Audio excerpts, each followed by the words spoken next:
सभी प्यारे साथियों को नमस्कार, सभी को राधे राधे। मैं प्रद्योत और आप प्रद्योत गुरुकुल यूट्यूब चैनल से जुड़े हुए हैं। आज हम आपके लिए एक और बेहतरीन क्लास लेकर आए हैं। बहुत अच्छी क्लास, बहुत अच्छा कंटेंट जो आपकी आने वाली परीक्षाओं के लिए काफ़ी खास हो सकती है। आज हम हिंदी साहित्य पर चर्चा करने के लिए फिर से उपस्थित हैं और हर रोज़ की तरह आज फिर हमारी एक और बेहतरीन क्लास होने वाली है। जैसे कि पिछली 4 क्लास हो चुकी हैं, हमने एक सीरीज शुरू की थी आप सबके कहने से कि टीजीटी 2021 में हिंदी साहित्य के प्रश्न बहुत अजीब ढंग के आए, नए ढंग के आए और उन प्रश्नों को करने में विद्यार्थियों के पसीने छूट गए। तो अब हमने उसी श्रृंखला को शुरू किया है जिसमें हम कुछ नए, कुछ पुराने, कुछ बेहतरीन, कुछ देखे, कुछ अनदेखे प्रश्न लेकर आते हैं जो होते हैं बहुत खास। तो उस श्रृंखला की आज 5वीं क्लास है। आज से पहले 4 क्लास आपने बहुत पसंद की हैं, बहुत अच्छे से आपने देखा, लाइक किया, शेयर भी किया और बहुत अच्छे प्यारे प्यारे कमेंट किए। उस सब के लिए दिल से धन्यवाद है आपको। आज हम चर्चा करने के लिए फिर से उपस्थित हैं नज़र परीक्षा पर। ठीक है, नज़र परीक्षा पर। तो परीक्षा के लिए आप तैयार रहिए, परीक्षा कभी भी हो। आज एक कमेंट आया था कि परीक्षा कब होगी। अब परीक्षा जब भी हो ये हमारे हाथ में नहीं है। जो हमारे हाथ में है हमें वो करना चाहिए। हमारे हाथ में है पढ़ना, तैयारी करना। बस ये सोचिए कि परीक्षा 2 महीने में हो जाए, इस तरह से हम तैयारी करें कि 2 महीने में यदि परीक्षा होती है तो भी हम सफलता प्राप्त कर लें। तो इस तरह से हम तैयारी करेंगे ना, तो हम ये ध्यान नहीं रखेंगे परीक्षा कब होगी। जब होगी, यदि 2 महीने से ज़्यादा समय मिलता है तो और अच्छी बात है, हमें ज़्यादा समय मिलेगा पढ़ने के लिए, सीखने के लिए, जानने के लिए। और जानते ही हो हिंदी साहित्य तो अथाह है ही। व्याकरण तो तब भी छोटा है, व्याकरण का भाग तो आप तैयार कर सकते हैं कम समय में और बहुत अच्छा तैयार कर सकते हैं, लेकिन हिंदी साहित्य के लिए तो बहुत अधिक समय चाहिए। तो नज़र परीक्षा पर टीजीटी 2021 जैसे प्रश्न, ठीक है, ये लेकर आए हैं हम आपके लिए। तो शुरुआत करते हैं बिना किसी देर के। चलिए, आप अपनी डायरी ले लीजिए और नोट करते चलिए। प्रश्नों के उत्तर आपको आ रहे हैं तो आप कमेंट अवश्य करिए, नहीं आ रहे हैं फिर भी आप कमेंट करिए, कोई बात नहीं। यहाँ गलत हो जाए तो कोई बात नहीं, परीक्षा में गलत नहीं होना चाहिए। तो ठीक है, ये देखो, ये अब देखो पहला प्रश्न टीजीटी 2021 जैसे प्रश्न भाग 5, मतलब ये 5वीं क्लास है। इससे पहले हम लोगों ने 4 क्लास का अध्ययन कर लिया है। ठीक है, अब नज़र परीक्षा पर बिल्कुल सही दिखाई दे रहा है, कोई दिक्कत तो नहीं है। चलो शुरू करते हैं। पहला प्रश्न आपके सामने है, इन पुस्तकों को एक मोहल्ले में फैली बातों से दूसरे मोहल्ले वालों को परिचित कराने के रूप में समझना चाहिए, स्वतंत्र समालोचना के रूप में नहीं। इसका सीधा सा मतलब ये है कि ये आलोचना की पुस्तकों के बारे में बात हो रही है। क्यों? क्योंकि स्वतंत्र समालोचना के रूप में नहीं, अर्थात स्वतंत्र समालोचना के रूप में इन पुस्तकों को नहीं समझना है। किस रूप में समझना है? इन पुस्तकों को एक मोहल्ले में फैली बातों से, मतलब एक मोहल्ले में जो बातें फैल गई हैं, किसी गांव में, किसी शहर में कई मोहल्ले हो सकते हैं या होते हैं, तो एक मोहल्ले में जो बातें फैल गई, कोई भी बात फैल गई एक मोहल्ले में, तो एक मोहल्ले में फैली बातों से दूसरे मोहल्ले वालों को परिचित कराने के रूप में समझना चाहिए। मतलब ये ग्रंथ बस इतने हैं कि एक मोहल्ले में जो बातें फैल गई हैं उन बातों को दूसरे मोहल्ले वालों से पहुंचाना या दूसरे मोहल्ले वालों को उन बातों से परिचित कराना, बस इस रूप में समझना चाहिए, इन्हें आलोचना या समालोचना के रूप में नहीं। तो इन पुस्तकों के बारे में बात हो रही है। उक्त कथन किसने और किसके लिए कहा, ये है। तो उस पहली बात तो ये कि इस कथन के कथनकार कौन हैं। यदि आपको पता है कि इस कथन के कथनकार कौन हैं तो आप कमेंट करके बता दीजिए। ठीक है, और कमेंट हमेशा सोच समझ के विचार करके ही किया करें, जिससे कि आपका उत्तर सही होने की संभावना बनी रहे। ठीक है, ये नहीं कि कोई भी मन में आया कि यही हो सकता है, लेकिन फिर भी थोड़ा सा विचार करिए। इन पुस्तकों को एक मोहल्ले में फैली बातों से दूसरे मोहल्ले वालों को परिचित कराने के रूप में समझना चाहिए, स्वतंत्र समालोचना के रूप में नहीं। उक्त कथन किसने और किसके लिए कहा? तो उक्त कथन कहा है आचार्य रामचंद्र शुक्ल ने। ठीक है, किसने कहा है उक्त कथन के रचना, उक्त कथन के कथनकार कौन हैं? आचार्य रामचंद्र शुक्ल। कौन हैं? आचार्य रामचंद्र शुक्ल। ठीक है, ये कथन किसका है? तो आचार्य रामचंद्र शुक्ल का है। अब किन के बारे में कहा है, किन की पुस्तकों के बारे में कहा है? तो इसका दूसरा उत्तर यहाँ आएगा, वो ये आएगा आचार्य महावीर प्रसाद द्विवेदी। महावीर प्रसाद द्विवेदी। महावीर प्रसाद द्विवेदी। ठीक है, महावीर प्रसाद द्विवेदी ने जो आलोचना ग्रंथ लिखे उनके संबंध में आचार्य रामचंद्र शुक्ल ने कहा है कि इनकी पुस्तकों को, महावीर प्रसाद द्विवेदी की पुस्तकों को एक मोहल्ले में फैली बातों से दूसरे मोहल्ले वालों को परिचित कराने के रूप में समझना चाहिए, स्वतंत्र समालोचना के रूप में नहीं। मतलब ज़्यादा महत्व की पुस्तकें नहीं हैं, बस ये कहा है ज़्यादा महत्व की पुस्तकें नहीं हैं, इस बात का ध्यान रखना है। किन की पुस्तकें? आचार्य महावीर प्रसाद द्विवेदी की। तो बहुत अच्छा कथन और बहुत अच्छा कथनकार। चलो अगला दूसरा महत्वपूर्ण प्रश्न, काशी जय यमुना मैया जी निबंधों के रचनाकार। बहुत बढ़िया, चलो बताओ, कमेंट करके बताते रहो। यदि आपको उत्तर आ रहा है तो ठीक है, नहीं आ रहा है तो फिर हम बताएंगे आपको। बताओ, काशी और जय यमुना मैया, जय यमुना मैया की, जय यमुना मैया जी, बताओ इन निबंधों के लेखक कौन हैं? तो काशी और जय यमुना मैया की इन निबंधों के लेखक हैं कौन? चंद्रधर शर्मा गुलेरी। चंद्रधर शर्मा गुलेरी। ठीक है, चंद्रधर शर्मा गुलेरी जी ने ये निबंध लिखे हैं। ठीक है, चंद्रधर शर्मा गुलेरी। उपनाम हमेशा सिंगल कॉमा में आता है।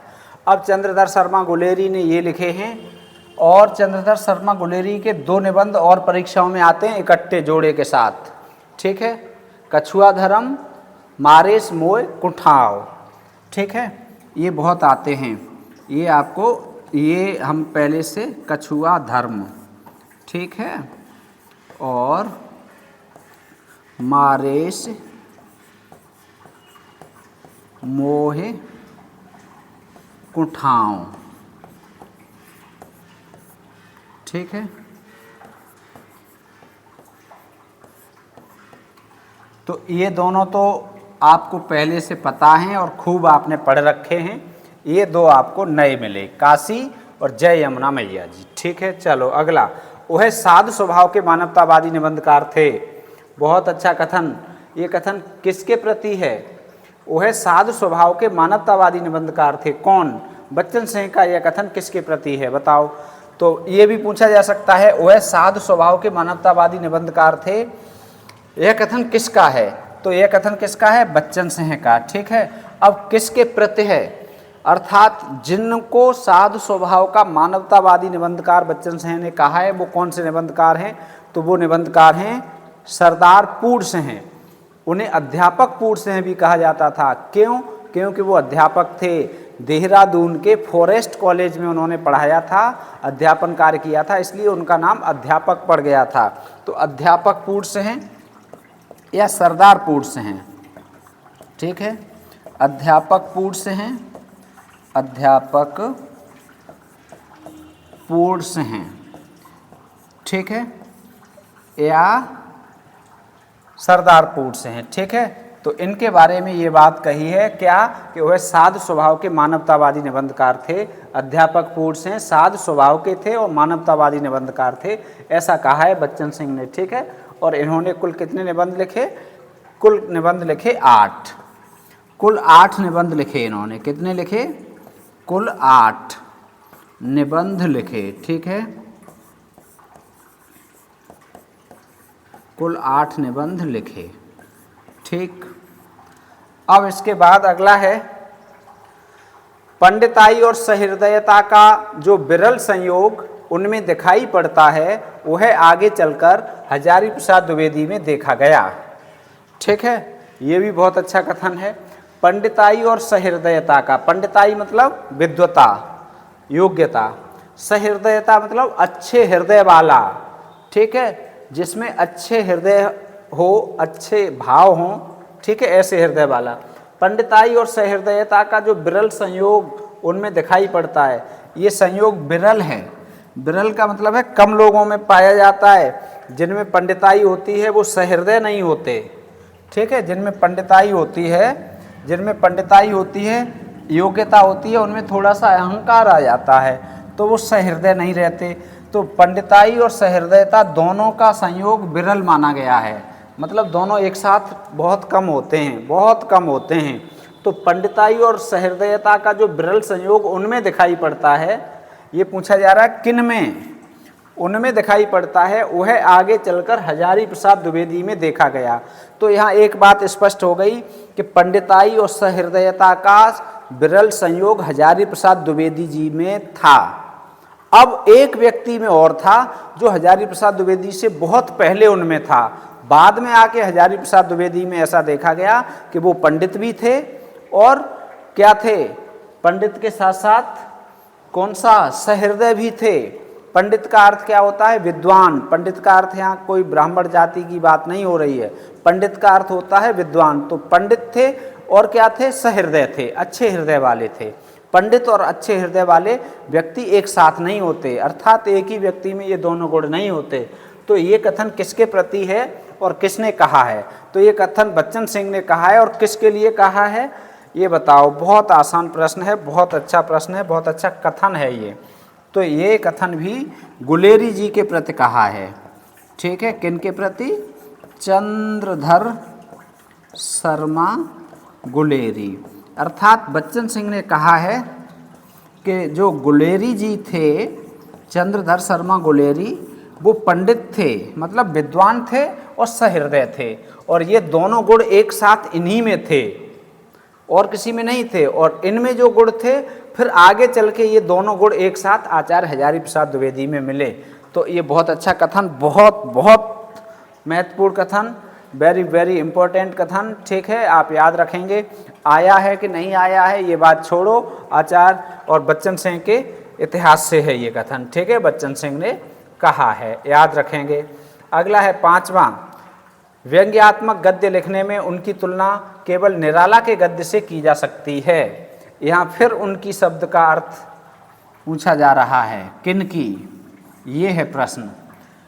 ठीक है, व्यंग्यात्मक गद्य लिखने में उनकी तुलना केवल निराला के गद्य से की जा सकती है। यह कथन किसका है और किसके संबंध में है, बताओ। व्यंग्यात्मक गद्य लिखने में उनकी तुलना किससे की जा सकती है? व्यंग्यात्मक निबंध, व्यंग्यात्मक गद्य लिखने में उनकी तुलना केवल निराला के गद्य से की जा सकती है। ये कथन किनका है? बच्चन सिंह का। किनका है? बच्चन सिंह का। और किन के प्रति है?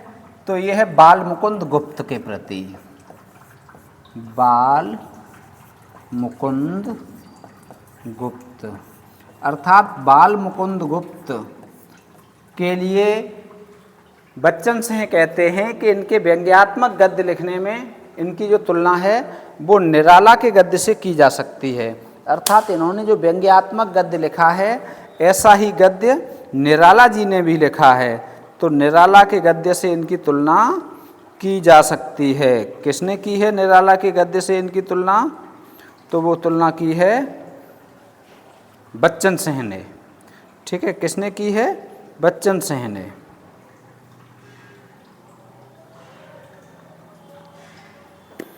चलो, अब हो गए कितने प्रश्न हो गए? 5।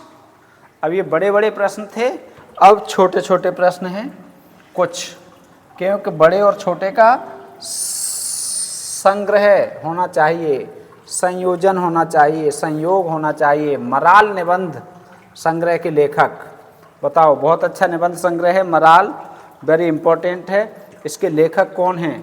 आपको कमेंट करके बताना है। मराल निबंध संग्रह के लेखक कौन हैं? तो बता दीजिए भाई साहब, मराल निबंध संग्रह के लेखक हैं कुबेर नाथ राय। कौन हैं? कुबेर नाथ राय।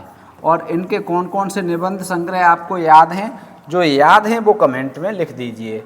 चलो अगला है, उचित वक्ता पत्रिका का प्रकाशन स्थान क्या था? उचित वक्ता पत्रिका कहाँ से निकलती थी? तो उचित वक्ता पत्रिका कोलकाता से निकलती थी। प्रकाशन स्थान क्या था? कोलकाता। ठीक है। पल्लव का प्रकाशन वर्ष? तो पल्लव का प्रकाशन वर्ष 1926 ईस्वी। ठीक है। पल्लव को छायावाद का घोषणा पत्र भी कहा जाता है। और इसके लेखक कौन थे? सुमित्रानंदन पंत। पल्लव किनकी रचना है? सुमित्रानंदन पंत की। ठीक है। और इसे क्या कहा जाता था? क्या कहा जाता है? छायावाद का घोषणा पत्र, मैनिफेस्टो। अंग्रेजी में जैसे मैनिफेस्टो कहते हैं, उसे हिंदी में घोषणा पत्र कहते हैं। ठीक है। घोषणा पत्र, छायावाद का घोषणा पत्र है पल्लव। ठीक है। पल्लव का प्रकाशन वर्ष क्या है? 1926। ठीक है। पल्लव के रचनाकार कौन हैं? सुमित्रानंदन पंत। अगला, समय और हम के रचनाकार कौन हैं? बताओ, समय और हम के रचनाकार कौन हैं? बहुत अच्छी रचना है। समय और हम के रचनाकार हैं जैनेन्द्र कुमार। कौन है? कमेंट करते रहो भाई। जैनेन्द्र कुमार। ठीक है। आवाज़ सही आ रही है, दिखाई सही दे रहा है, बताते रहना भाई। और ये साथ छोड़ जाता है कभी कभी, पता नहीं चलता है। वैसे इसमें हरे रंग की बत्ती जल रही है, जिससे दिखाई दे रहा है कि हमारी आवाज़ रिकॉर्ड हो रही है। और ये बत्ती बंद हो जाएगी तो संभवतः हमारी आवाज़ नहीं रहेगी इसमें, माइक में, आवाज़ फ़ोन में। ठीक है। तो समय और हम, इसके रचनाकार कौन हैं? जैनेन्द्र कुमार हैं। समय और हम के रचनाकार कौन हैं? जैनेन्द्र कुमार। अगला है नल दमयंती नाटक। नल दमयंती नाटक बहुत अच्छा चर्चित नाटक रहा है। तो ये किनका है? कमेंट करके बताते चलो। बालकृष्ण भट्ट का है। किनका है? बालकृष्ण भट्ट जी का है। कौन सा नाटक? नल दमयंती नाटक। ठीक है। बालकृष्ण भट्ट का है। बहुत अच्छा नाटक है। और आप सब यूं ही पढ़ते रहो, आगे बढ़ते रहो। ईश्वर आपकी मदद करे, आपको सफलता मिले, ऐसी दुआ है ईश्वर से, हमारी प्रार्थना है। ठीक है। तारा उपन्यास के लेखक कौन हैं? तारा उपन्यास के लेखक बताओ। बहुत अच्छा उपन्यास, तारा उपन्यास के लेखक कौन हैं? बताइए बताइए, कमेंट करिए, सीधे सीधे कमेंट कर दीजिए। किशोरी लाल गोस्वामी। कौन है? किशोरी लाल गोस्वामी। ठीक है। किशोरी लाल गोस्वामी ने तारा उपन्यास लिखा है। किशोरी लाल गोस्वामी ने कौन सा उपन्यास लिखा है? तारा। इनका दूसरा और कोई उपन्यास आपको याद हो तो आप कमेंट कर दीजिए। अगला है पिंजरा कहानी के लेखक।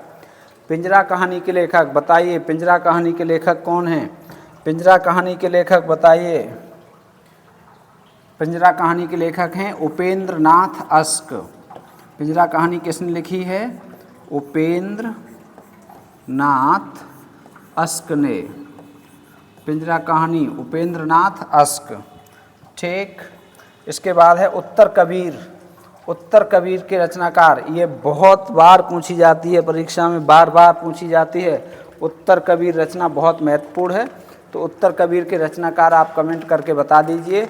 और इसे एक बहुत बड़ा पुरस्कार भी मिला है इस रचना को, वो भी आप बता दीजिए। कौन सा पुरस्कार मिला है और कब मिला है? ठीक है। इसके रचनाकार तो हम आपको बता ही दे रहे हैं, केदारनाथ से हैं। ठीक है। केदारनाथ से हैं इसके रचनाकार हैं। लेकिन हम आपसे पूछ रहे हैं कि इसे कौन सा पुरस्कार मिला और कब मिला। ठीक है। उत्तर कबीर को मिला हुआ पुरस्कार आप कमेंट बॉक्स में लिखिए। कुवलयानंद के रचनाकार कौन है? कुवलयानंद संस्कृत का ग्रंथ है। इसके लेखक कौन है? तो इसके लेखक हैं अप्पय दीक्षित। किसने लिखा है ये? कुवलयानंद। अप्पय दीक्षित जी ने लिखा है। कुवलयानंद के लेखक कौन हैं? अप्पय दीक्षित। बहुत महत्वपूर्ण कथन है। अगला है कुवलयानंद हो गया। अब इसके बाद अगला प्रश्न है, बहुत महत्वपूर्ण कथन है। एक तनी हुई रस्सी है जिस पर मैं नाचता हूँ। एक तनी हुई रस्सी है जिस पर मैं नाचता हूँ। बहुत अच्छा कथन है। एक तनी हुई रस्सी है जिस पर मैं नाचता हूँ। एक तनी हुई रस्सी है जिस पर मैं नाचता हूँ। यह कथन किसका है? तो एक तनी हुई रस्सी पर नाचता हूँ, कौन नाचते हैं? सच्चिदानंद, सच्चिदानंद, हीरानंद, हीरानंद, वात्स्यायन, वात्स्यायन, सच्चिदानंद, हीरानंद, वात्स्यायन, अजय।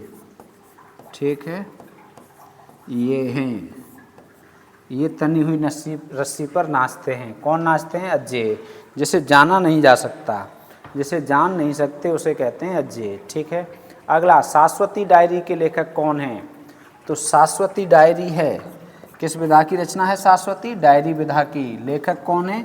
यही हैं। पूरा नाम अब नहीं लिख रहे हम, बस अब यहाँ लिख लो अजय। ठीक है, जिसे जाना नहीं जा सकता। अगला है, विभक्ति विचार नामक पुस्तक के रचनाकार कौन हैं? कमेंट करके बताइए, विभक्ति विचार नामक पुस्तक के रचनाकार कौन हैं? बहुत बढ़िया, बताओ। विभक्ति विचार नामक पुस्तक के रचनाकार, तो विभक्ति विचार नामक पुस्तक के रचनाकार हैं गोविंद नारायण। कौन हैं? गोविंद नारायण हैं। ठीक है, गोविंद नारायण। अगला है, मल्लिका पात्र है, किस ग्रंथ की पात्र है मल्लिका? बहुत अच्छा, बहुत पूछा जाता है। तो मल्लिका आषाढ़ का एक दिन, आषाढ़ का एक दिन, इस नाटक की पात्र है मल्लिका। ठीक है, आषाढ़ का एक दिन किनका है? कमेंट बॉक्स में लिख दीजिए। आषाढ़ का एक दिन नाटक के लेखक कौन है? कमेंट बॉक्स में लिख दीजिए। ठीक है, आषाढ़ का एक दिन। कुछ बर्तनी में अशुद्धि हो गई है यहाँ पर। आषाढ़ का एक दिन, बताओ, आषाढ़ का एक दिन, इस नाटक के लेखक कौन हैं? ठीक है, कमेंट बॉक्स में लिख दीजिए कौन हैं। अगला है, महिला पुलिसकर्मियों के जीवन पर आधारित उपन्यास। बहुत अच्छा प्रश्न है। महिला जो पुलिसकर्मी होते हैं उनकी जीवन शैली को व्यक्त करने वाला उपन्यास कौन सा है? तो ये बहुत अच्छा उपन्यास है। यदि आपको पता है तो आप कमेंट करके अवश्य बताइए। ठीक है, थोड़ा सा समय है आपके लिए। बताओ, महिला पुलिसकर्मियों के जीवन पर आधारित उपन्यास कौन सा है? बताओ कौन सा है? तो हम बताए दे रहे हैं आपको, गुनाह, गुनाह बेगुनाह, गुनाह बेगुनाह। ठीक है, अब एक प्रश्न और इस उपन्यास से ही जुड़ा। इस उपन्यास के लेखक या लेखिका कौन है? बताओ, इस उपन्यास की लेखिका कौन है? गुनाह और बेगुनाह। अगला, रसगत दोषों की संख्या कितनी है? रसगत, भारतीय काव्यशास्त्र में रसगत दोषों की संख्या 10 मानी गई है। कितनी मानी गई है? 10। ध्वनि संप्रदाय के आचार्य कौन हैं? तो ध्वनि संप्रदाय बहुत पूछा जाता है, आनंदवर्धन। ध्वनि संप्रदाय के आचार्य कौन हैं? आनंदवर्धन। याद कैसे रखोगे? याद ऐसे रखोगे जैसे कल हमने बताया था। ये देखो ध और ये देखो ध। ठीक है, आनंदवर्धन, आधा ध और आधा ध। ठीक है। श्रावकाचार का प्रकाशन वर्ष कौन सा है?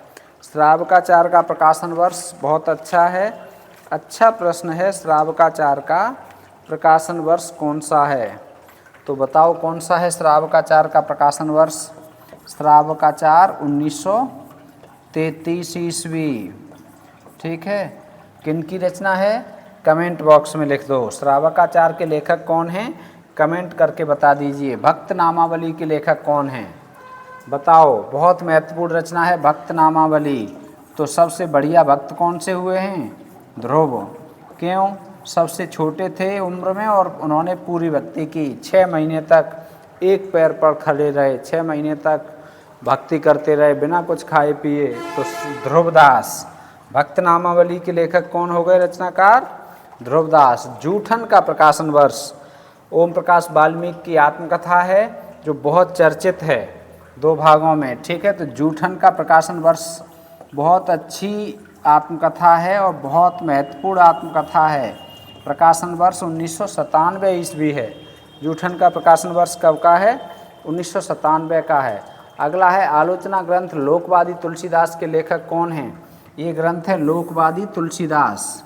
इस आलोचना ग्रंथ के लेखक कौन हैं ये आपको बताने हैं। बताओ, आलोचना ग्रंथ है ये, ठीक है। किस विधा का ग्रंथ है? आलोचना का। लोकवादी तुलसीदास। इसके लेखक कौन हैं? इसके लेखक हैं विश्वनाथ त्रिपाठी। कौन हैं? विश्वनाथ त्रिपाठी, ठीक है। इसके लेखक हैं विश्वनाथ त्रिपाठी। कितने प्रश्न हो गए? 25। कितना समय हो गया? देखो भाई 26। अब हम आपको 5 प्रश्न और कराए दे रहे हैं जिससे कि 30 मिनट में 30 प्रश्न तो हो ही जाएं। चलिए, अब कुछ प्रश्न हम आपको यहाँ पर हमने कुछ और नोट कर लिए हैं व्याकरण से। जो प्रश्न उपसर्ग और प्रत्यय से हमने यहाँ नोट कर लिए हैं और कुछ व्याकरण पर चर्चा भी हो जाए, ठीक है, थोड़ी सी। अब संस्कार शब्द में उपसर्ग है, तो संस्कार शब्द बहुत महत्वपूर्ण शब्द है और बहुत बार पूछा जाता है। सम कौन सा है? सम उपसर्ग है, इसीलिए इसका उच्चारण संस्कार है, ठीक है। ऐसे ही आपने देखा होगा कि हम इस तरह से बोलते हैं संस्कृत, तो संस्कृत में भी कौन सा उपसर्ग है? सम उपसर्ग है, तो इसीलिए ठीक है। अगला है उच्चारण शब्द में उपसर्ग है, तो उच्चारण शब्द में उत उपसर्ग है। कौन सा उपसर्ग है? उत, ठीक है। पांडव शब्द में कौन सा प्रत्यय है? पांडव शब्द में प्रत्यय पूछा गया है तो तद्धित प्रत्यय है। कौन सा प्रत्यय है? तद्धित, ठीक है। पांडव शब्द में तद्धित प्रत्यय है। अगला है तद्धित प्रत्यय कौन से होते हैं? जो संज्ञा सर्वनाम विशेषण आदि के पीछे लगते हैं। पांडु में अ लगा हुआ है यहाँ पर, यदि देखा जाएगा तो पांडु शब्द से बना है ये पांडव, ठीक है। तो पांडव में क्या हो गया? तद्धित प्रत्यय। अब है लौकिक, तो लौकिक शब्द में कौन सा प्रत्यय है?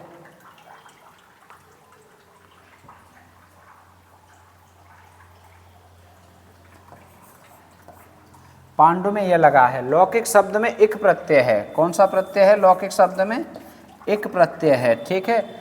लोक में इक लगा है, लौकिक हो गया। जब इक प्रत्यय लगता है तो पहले वाले अक्षर की मात्रा दीर्घ हो जाती है, बड़ी हो जाती है।